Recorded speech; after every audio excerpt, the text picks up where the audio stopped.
Hey everyone, I'm Mekkah, and I wanted to do another quick video where I talk about something fandom related that's been on my mind. The first one I did was on why, in my opinion, the fandom is undeservedly getting a bad reputation just for being critical. This one is on a different, mostly unrelated topic, but if you want to check out the first part, the link will be in the description. A while ago, I made a promotion guide for Fire Emblem the Sacred Stones, aka FE8, where I explain what the best promotion paths are for every unit in that particular game. When I got to Amelia, I said she wasn't a very good unit, but if you wanted to use her, the best choice for her is to go Cavalier and then Paladin. I stand by this opinion, and I believe the same goes for most experienced players.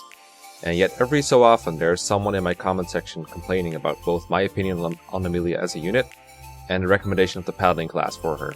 In fact, I've gotten so many of these that I started saving them in a folder.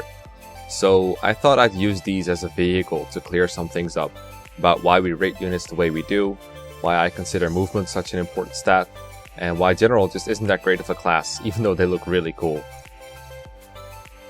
So everyone has their own way of determining just how good or bad a unit is. A lot of people, including a lot of Amelia fans, seem to rate a unit based on their performance at the end of the game, usually from their own experience. Right away this runs into a critical problem. Your own experience differs from mine, not only because we play the game differently, but also because the RNG might give your Amelia different stats from mine. So if mine gets RNG screwed and yours gets RNG blessed, then I'm going to have a worse opinion of Amelia than you will.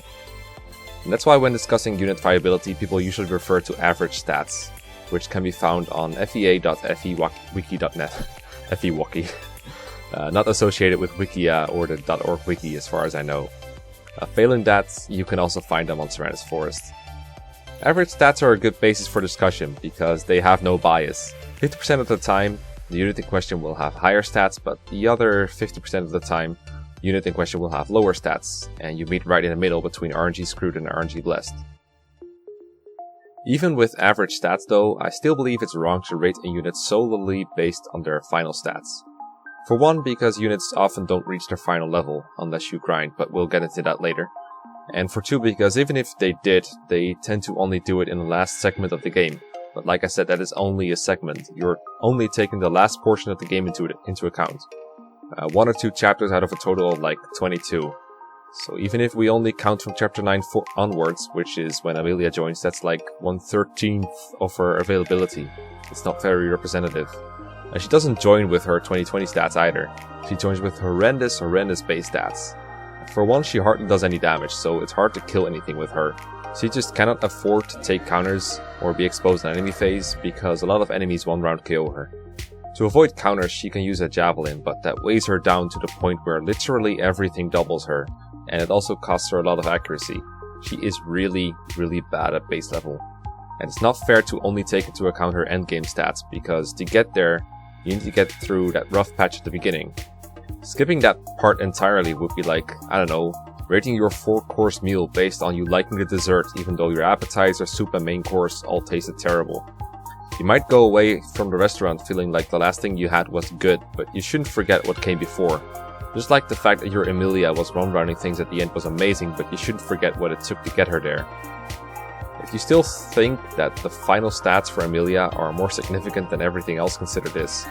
Sacred Stones gives you a lot of S-rank weapons that can be used to one-round or even one-shot a ton of monster enemies because they have a high might and they're effective against them.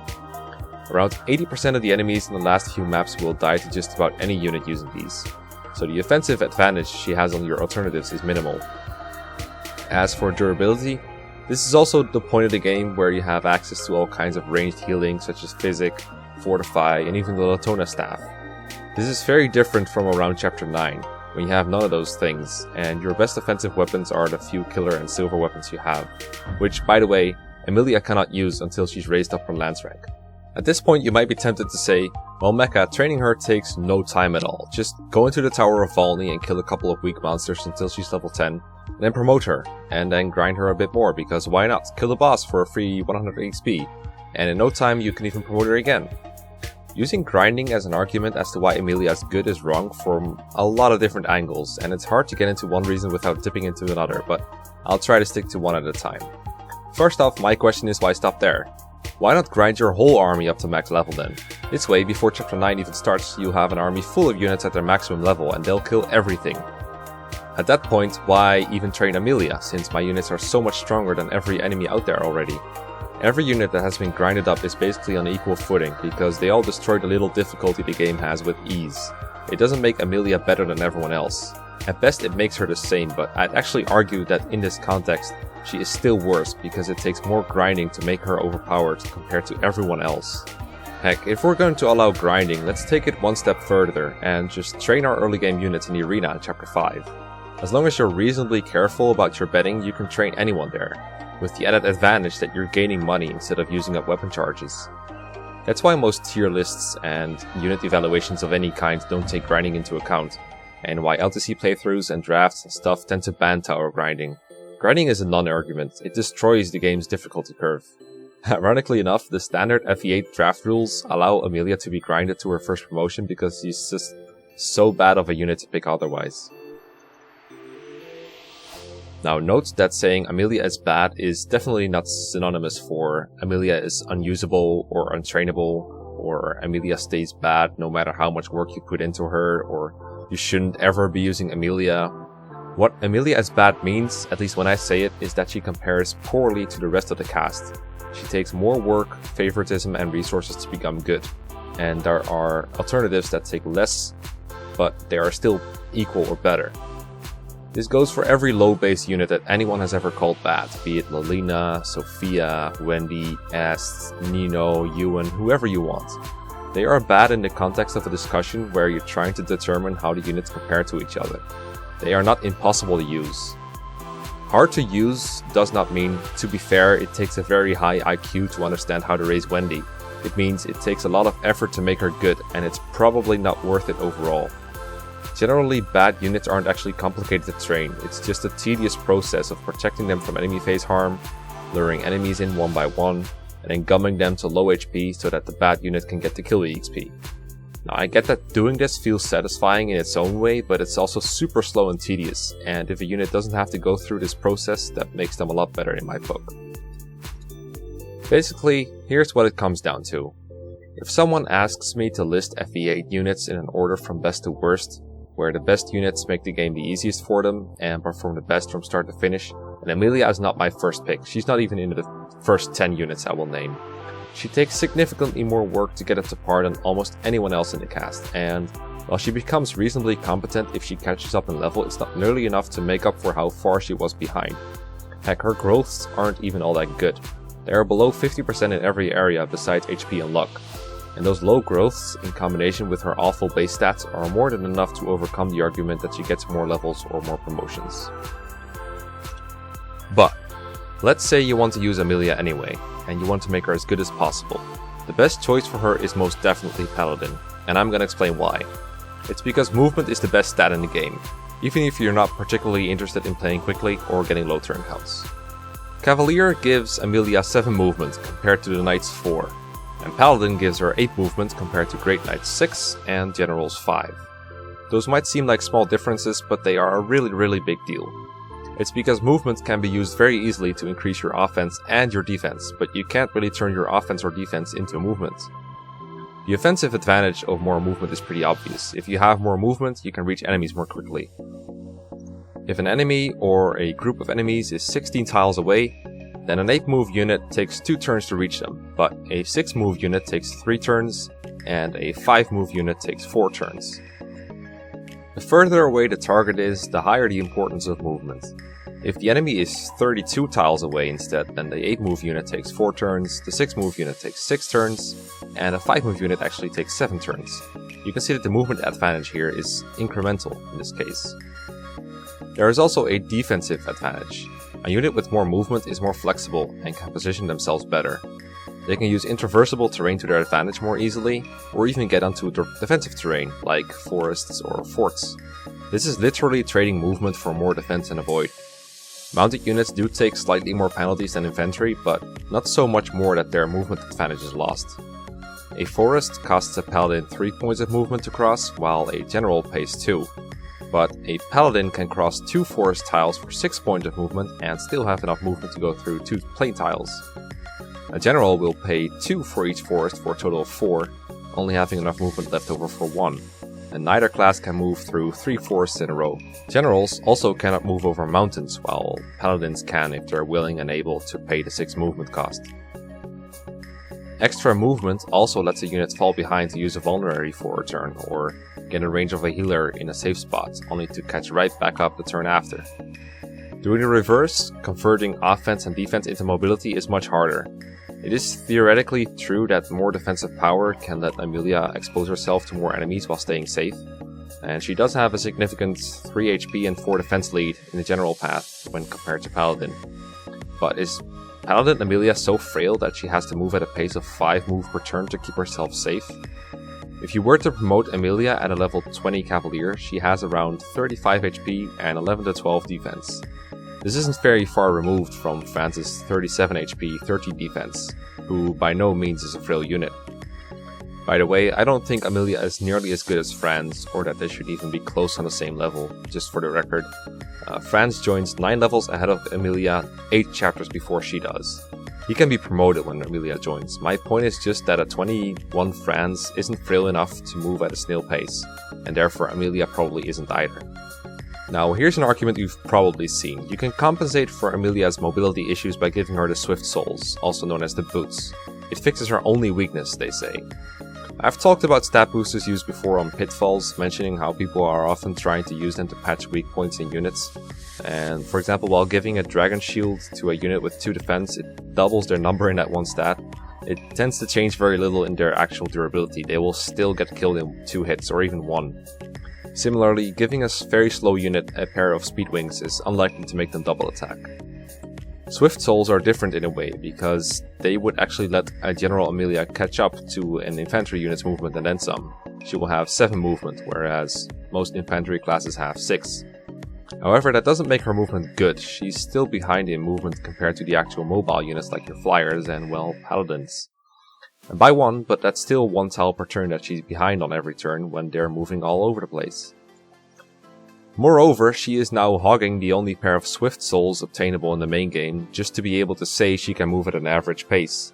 I don't need Amelia to take advantage of the Swift Souls, they can be given to any unit. I could even give the Swift Souls to Paladin Amelia, and I'd have a 10 movement Paladin in my hands, and the movement gap would still be 3.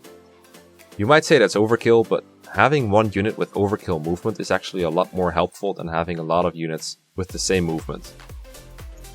If all your units have roughly the same move, then they're all turtling through the map at the same pace, and a lot of them don't really get to do anything significant. You're covering a very small area. But if you have 1 really strong unit with 10 movement, that unit can fulfill objectives on their own. There's a lot of cool stuff you can do in Sacred Stone's late game if you have a 10 move flyer, for instance. Even if you're not low turn counting, imagine how nice it is to have a 10 move unit in a chapter where you're on a timer, such as the Gorgon Egg map. And remember all that stuff I talked about earlier with converting your higher movements into better durability or offense? That still applies here. And yes, I know about the Swift Soul trick that lets you get infinite Swift Souls from the Lagdu ruins. Just like EXP grinding, getting infinite movement boosts does not somehow make Amelia better, it just breaks the game and puts everyone on equal footing. A bit more literally this time. Imagine if we did this. Now everyone is capped at 50 movement for the remainder of the game. Does that somehow make Amelia stand out? Not really. Like, in a metagame where everyone has 50 movement, standout qualities are things like flying, or the ability to use staves, or the ability to move again after certain actions. That's something a Paladin Amelia can do. Also, that 1 pair of Swift Souls is in chapter 15. There's still all of the route split to play through with an Amelia that doesn't have them. Would you rather have 7 or 4 movement during that time? Long story short, movement is an amazing stat. Let's talk about their additional abilities for a bit. Fans of Generals sometimes hype up Great Shield, but let's not forget that Paladin has its own hidden skills, such as higher aid and the ability to move after certain actions, sometimes known as Canto. Players often overlook the power of simple commands like trade, rescue and drop, but they're really effective in skilled hands. The former lets you re-equip other people's weapons after they've used them, letting them use javelins on enemy phase or preserve powerful weapons like the Killing Edge, and the latter can be nice for getting dancers, healers or other foot units in better positions, for instance. Uses are almost endless. Amelia's 11 aid as a Cavalier isn't as great as some of your other Cavaliers, but it's enough to rescue some of your lighter units such as Teth is. and at any rate it's still higher than Knight Amelia's 9-8. Knight/General Amelia is in the reverse position, where she's often the one who has to be carried to the front lines, or else she just cannot keep up. She also has very little time or flexibility to spare for things like trading and rescue dropping, because she needs to use her full 4 or 5 movements to get to enemies in time. As for Great Shield, it's true that it's a durability increase, but it's a very unreliable one. It's not like that shield gauge in Final Fate, where you know it's going to happen and you can plan for it. It will occasionally save her from getting hit, but I think I already established that Amelia's durability once promoted twice is fine, no matter which path she goes. And funnily enough, Great Shield's activation rate is based on enemy level, and the enemies with the highest level stat are the unpromoted ones that aren't really a threat to begin with. I can see Great Shield helping you out a bit if you're facing like 10 enemies in one enemy phase and you need to not get hit by 9 of them to survive. In those cases it's nice to have an extra way of dodging, but generally putting yourself at the risk of dying is a poor strategy, so if Great Shield activation saves you, then we're probably screwing up to begin with. We should also discuss the different weapons Amelia can use. General and Great Knight can use all 3 weapon types, while Paladin can only use lances and swords, missing out on the axes that Paladins could use in FE6 and FE7. Axes would have been very nice to have on Paladin Amelia, but I think her best weapon type by far is lances, since she uses those the most and thus it has the highest weapon rank on them. As a general, she only gets an E rank in axes, and even as a Great Knight she's limited to D, so it doesn't really give her much of a power boost. Strongest axe you can use, barring the Devil Axe, is the 11 Might Steel Axe, which also weighs her down by 4. Not that big of a change compared to the Steel Lance, which only has 1 less might and weighs down Paladin Amelia by the same 4. And remember, while not being weighed down is nice, being faster is a lot more important. Between her 2 promotions, Paladin Amelia gains 4 speed, while General and Great Knight only gain 3. A far bigger deal than the option to use axes after Amelia's second promotion is Cavalier's option of using swords after Amelia's first promotion. One of the biggest issues for a lance-locked Amelia is hitting and staying alive against enemy axe users. While with E-rank swords, Amelia won't be doing a lot of damage, an iron sword can at least let her finish her chip reliably and survive an enemy phase due to the massive 30% avoidance boost that it gives her compared to when using a lance.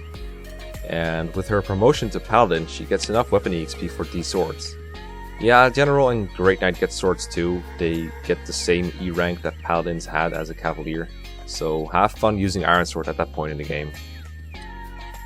One last argument I've heard for making her a General over her alternatives is because there is less competition in that class. There is only one other option for a General and it's Billiam, whereas for Paladins and Great Knights you can turn to Seth, Franz, Kyle, Ford, Dusel. However, what exactly is the point of an even distribution of classes on your team? I can sort of understand it when people use this point to argue why they want to use, say, Kanas over Urk or something, since at least they use different magic types, but this order of classes has so much weapon triangle control already that even that argument doesn't really fly. There is never a point in the game that demands you use a General. Sure, there is choke points in some chapters, but would you really pick a worse class just because it's better in a minority of situations? It's not like Amelia instantly dies when put in the choke point either, even if she's a Paladin, like even in the chapter 19 choke points. Plus there is better ways to tackle that map anyway, like killing Reeve on turn 1 or holding up in the treasure room. I literally only need one person in the entrance for that one. And don't worry about protecting the Pontifex, you can just rescue him. I get that it seems really strong on paper to have a General, a class known for high durability and strength that's also really fast, but if you accept for a moment that Paladin is better, like I've been arguing, wouldn't you rather have a Paladin with high speed than a General with high speed? Like if Seth and friends weren't in the game, would General suddenly become a worse option? In some type of games, class diversity is needed to tackle different kinds of objectives, but in the case of Fire Emblem, especially 8, maps and enemies are not so varied that you need to diversify your combat classes. You might want to make room for staff users and your dancer, but that's about it. You can compare the statistics of your combat units directly. If there is only one General in the game, but he had terrible stats while literally everyone else was a Paladin with decent stats, would you still want to use a General? In summary, the Cavalier Paladin path gets Amelia a really high movement boost, which can be converted into other advantages when needed, the ability to move again after various non-attacking actions such as rescuing and trading, which is a far greater boon than Great Shield, which is either unneeded or risky to rely on, and an additional weapon type after her first promotion that's far more useful than the additional weapon types after her second promotion. General's biggest advantage is a concrete durability boost, but Paladin Amelia is not so frail that she needs major shielding, and she can use her movement to make up for it when needed. If she does have to fall back for a turn, she can easily catch back up right afterwards. But overall, the strength of Paladin Amelia mostly comes from the strength of the Paladin class, and not anything particularly amazing that Amelia brings to the table. She is about as bad as a unit can be in Sacred Stones, and even though it's often labeled as an easy Fire Emblem game, it's not thanks to her. Unless you grind her up in the tower or turtle through a chapter with her, but if you're doing that, then literally everything is easy and unit comparisons are rendered completely moot. That doesn't mean you shouldn't use her. General Amelia is a hilarious gimmick that I used for a video idea once. It was fun. I picked Amelia in a draft once because it was later in the rounds and it gave me some nice Cavalier utility. A unit being bad in Fire Emblem generally just means the unit takes more work and resources to become self-sufficient.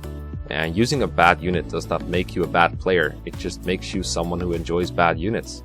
But if someone tells you ever again that Amelia, general or otherwise, is anything but bad, please point them to this video.